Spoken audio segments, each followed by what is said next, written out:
us now. I just want to state at the outset, Joe, he lied, say the news anchors. He lied. And he deserves whatever's coming to him. Assess that claim, if you would. He did not lie, and in fact, the FBI knew it. Let's remember what this is about. This was a pretextual crime created by the FBI and by Sally Yates, the acting attorney general. Remember, after the election, Hillary Clinton needed a reason why she lost. Enter Russian collusion. Part of that was to find somebody in the administration to frame for talking to the Russians. They found General Flynn. But in fact, all of General Flynn's conversations with the Russian ambassador and everybody else were legal. So why did the FBI approach him? They knew what he said. They knew it was legal. The answer is they wanted to frame him, and they succeeded. And he did not tell them false information. Some of it may have been paused. It may have been nuanced. He did not lie. And indeed, the agents who actual 302s are available said he didn't lie. And it's interesting that Mueller did not turn over the original 302s to Judge Sullivan today. He turned over an interview of Agent Strzok, which was done months later by Mueller's people. The answer is Michael Flynn was framed in order to get at Donald Trump. Sally Yates, James Comey, Peter Strzok, Andy McCabe all planned it. What you are watching play out in an American courtroom is one of the most disgraceful events in American criminal justice, and everybody on Mueller's team should be ashamed of themselves, and none of them should ever be allowed to go back into the Department of Justice. And any attorney who advised Michael Flynn to plead guilty to this, rather than going public with the frame-up that was happening to him, ought to be, I think, disbarred.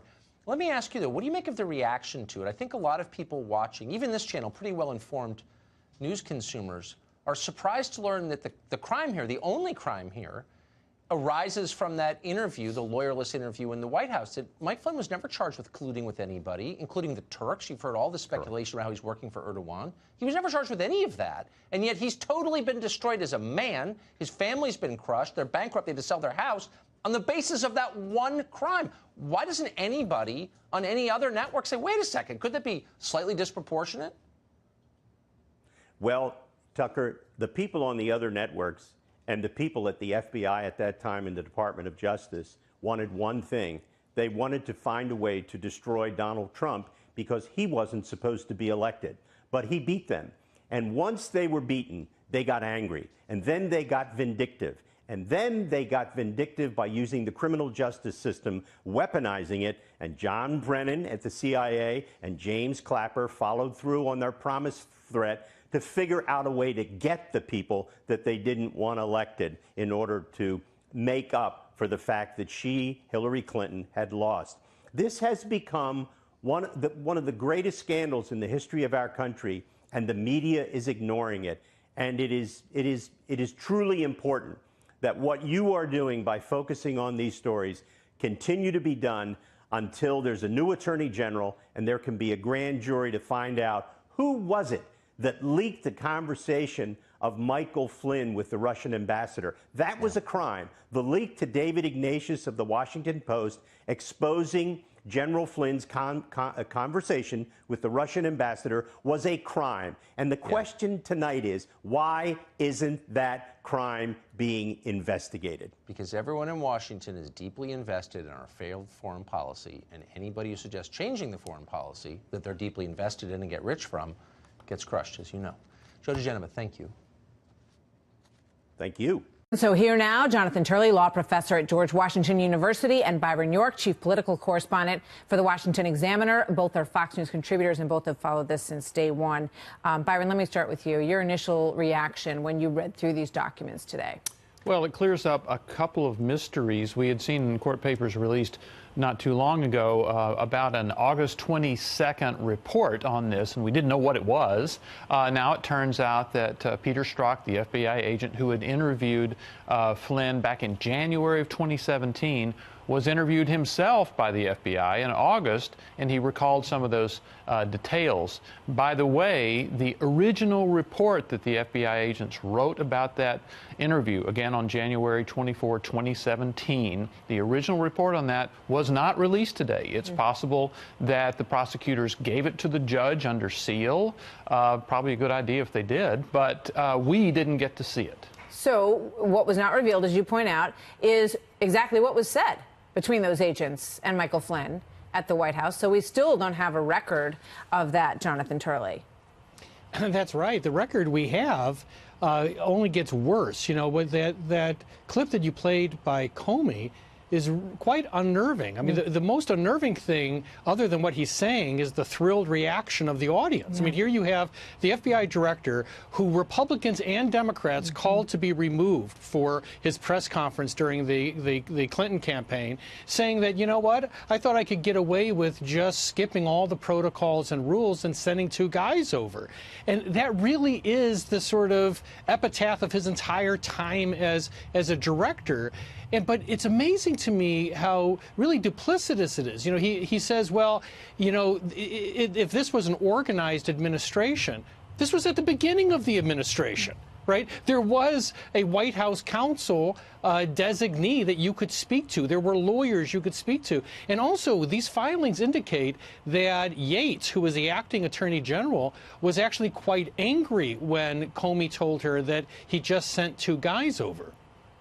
You know, I mean, there's a lot of arrogance, you know, that sort of is laced throughout this. Catherine mentioned one line that sort of jumped out at me, that Peter Strzok talked about Michael Flynn as, you know, bright, but not profoundly sophisticated. I'm not sure what the meaning of that is or how that's relevant in terms of the information that was exchanged. And when I spoke with Trey Gowdy the other day about the meeting that's coming up, because they're going to get James Comey in front of their committee again on Monday, here's what he said.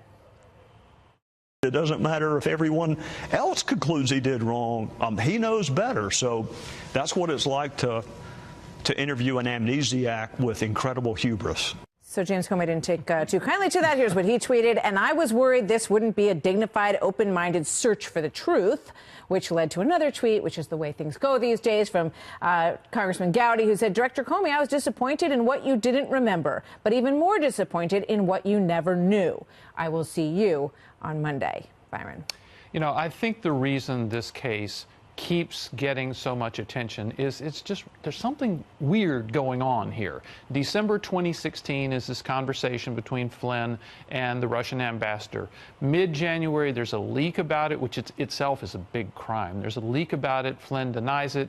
And on January 24, the FBI agents come to interview him. We learned today they did not think he was lying. In March, James Comey goes to Capitol Hill and he tells lawmakers that the agents didn't think Flynn was lying and that they shouldn't expect any sort of charges against Flynn. In May, Comey is fired. The new special counsel, Robert Mueller, comes in. In August, all of a sudden, there's a new report about this January interview. And then on December 1st, Flynn pleads guilty to lying. Something is going on that we don't know about, and we still need to find out. And it's interesting to note, I remember, you know, in one of the only statements that General Flynn made after this started to unfold, he said, I have a story to tell. And when that time comes, I will tell it, Jonathan Turley. Your thoughts on that, and also on the fact that I'm not sure why there's this effort towards, you know, mitigation when the recommendation is for 0 time in jail. Yeah, if he wasn't cooperating, he would probably still get 0 time. I mean, he's a first offender. This runs from 0 to 6 months. It's doubtful that he would get any jail time in any circumstance.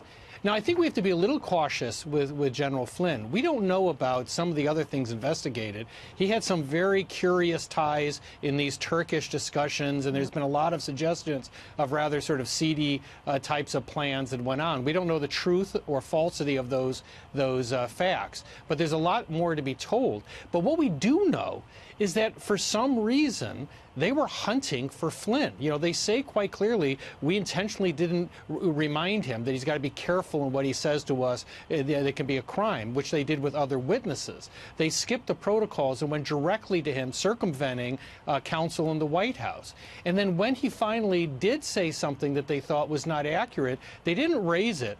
They just repeated it. They didn't correct it. And so the question is, why would they be hunting for Flynn at this point? That's what's not explained in any of these filings. Well, we know that they had picked up on this intercept, that he was discussing things with Kislyak, and then they discovered that there was an inconsistency in what he was saying publicly about that. But even there, you know, the fascinating thing in what we saw today is Flynn tells the agents, well, you already know what I said to the ambassador, which seems to be a referral to the fact that he knew that he was being surveilled or was a wiretap on that phone. So that begs the question again, did he really intentionally lie when he assumed that everything that he was saying was being listened to by the FBI? But there was this question of why did the FBI go over and question Flynn? And one of the things we've learned in these court filings is that they did indeed suspect him of violating the Logan Act, which we've all learned about, which is a law that has never been successfully prosecuted ever in the history of the country. Because it's flagrantly unconstitutional. Thank you both. Till next time. Good to see you. Thank you. Thank you. Thank you, God bless you, and God bless America.